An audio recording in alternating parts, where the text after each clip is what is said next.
Hello everyone, I'm back with a review video. This is for the Kindle Paperwhite 2021 model. Now, I have this kids edition that I purchased a while ago, not too long ago, but I actually had the Paperwhite for almost 2 years now. I purchased it soon after it went on sale when it first came out, and then I gave one away, and I gave this one to my son. I bought this for him. He liked the cover. However, he actually has moved on to the smaller Kindle, so I'm actually using this as my main Kindle right now. So I've had this device in one iteration or another for the past almost 2 years now. It's been since early 2022. So I just want to talk about my experience with it. This is a long-term review. It has not changed since 2021 in terms of the internals. If you're going to go ahead and pick one up for Black Friday, I honestly think they're a little pricey right now.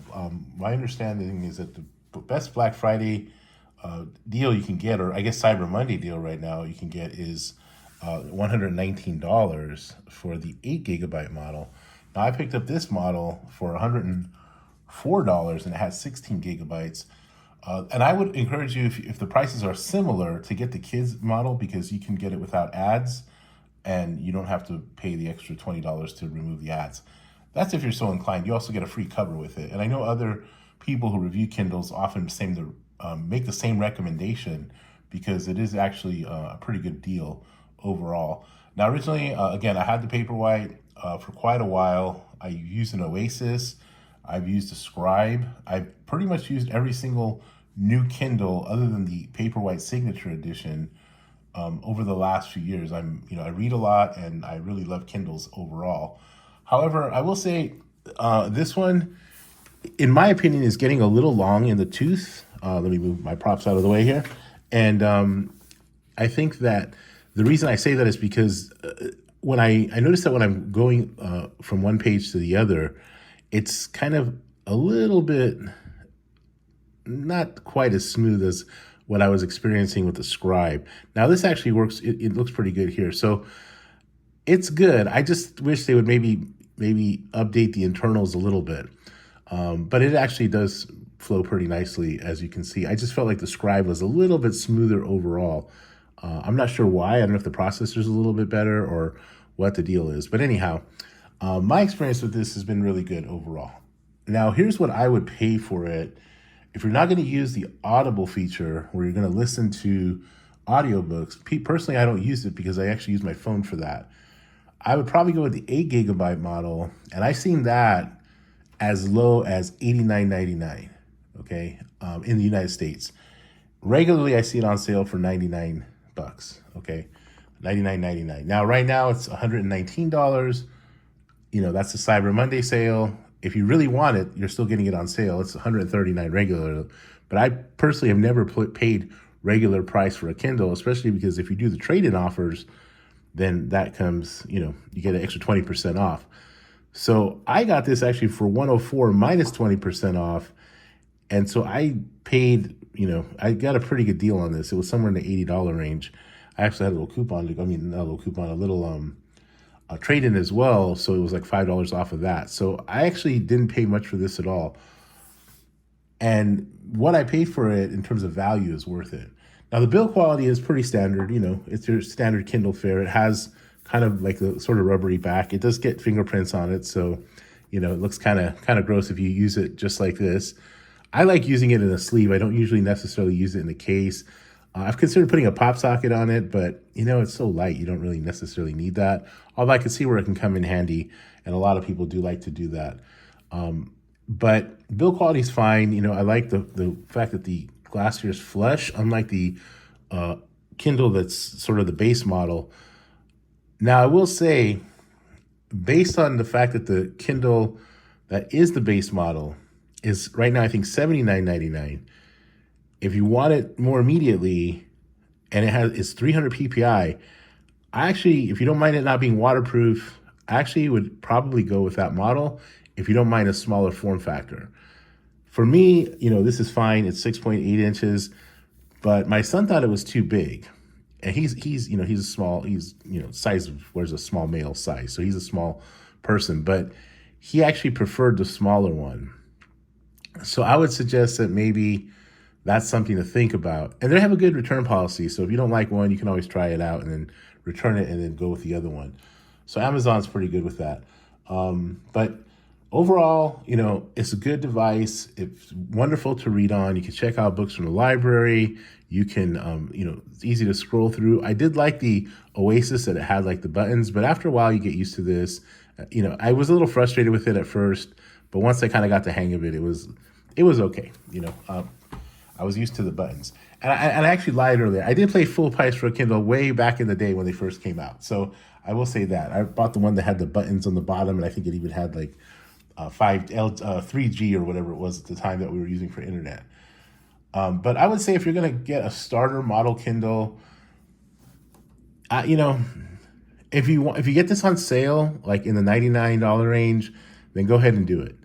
Because I see them on sale all the time, used for about $100, and people buy them because people like to try them out and they like to read.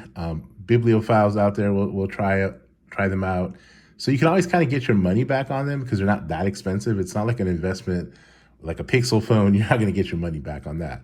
Samsung, you might get it back if you trade it in. iPhone, you get pretty good resale value.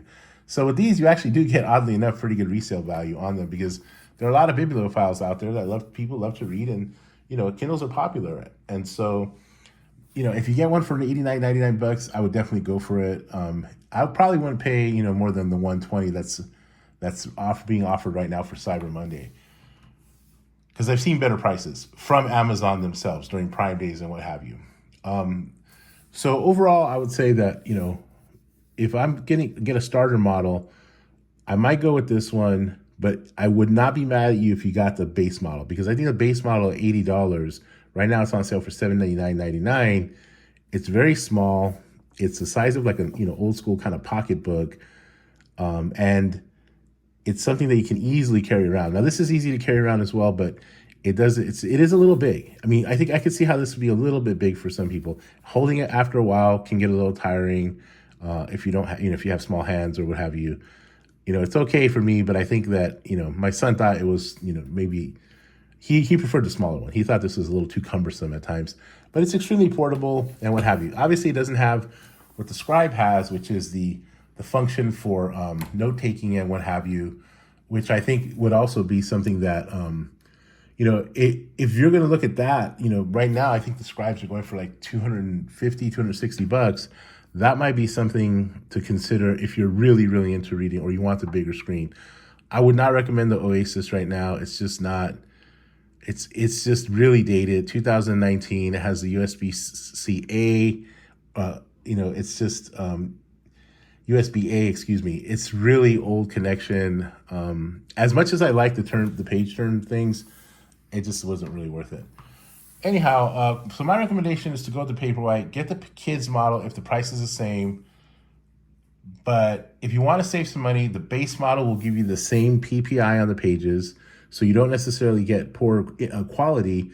It does have the indentation, so you do get a little crud and dust in there and what have you. So if you're not careful with your stuff or you're going to give it to a kid, just be wary of that. Oh, by the way, the other thing with the kids edition is you get free Amazon Kids for a year, I believe. In addition, if you break it within 2 years, they'll just outright replace it. Like you could literally just smash it up, run it over with your car, and Amazon will replace it because it's the kids edition and kids, break things. So that's the other reason why I would say if you want a little insurance, even if you were to pay a tiny bit extra for the kids edition, you're kind of buying the warranty in that process. However, again, I got this for $104. So, to me, it was 16 gigabytes. This is a 16 gigabyte edition. So if you, here you go, 16 gigabytes. So if you, can wait and be patient, you can get a good deal on it. The other difference between this one and the regular model is it does have the warm light. So if you're somebody who, reads at night and you want a little bit of a more mellow kind of yellowish screen, then I could see how you might want to go with this one because it is a little bit better in that regard. But so my recommendation, it kind of just depends, but I still think I probably would go with the base model if you're just getting into Kindles, if you're just getting into like, this is my first time going to try it out. This is the one I think that's best for most people. But if you don't want to make the big investment, 30, 40 bucks, it's a good amount of money. If you get it for $100 or less, then go for it. I would then go with this one. But if you want to just go in that $80 range, then go ahead and get the small one. And all you need is like an old little Echo device or just any little thing to trade in. If you have something Amazon related, they'll take it. So just keep that in mind. I actually had an old Amazon Echo One, like the first edition, and I traded that in, and they give me 20% off and the $5 credit for it or whatever. It was just very dated and old.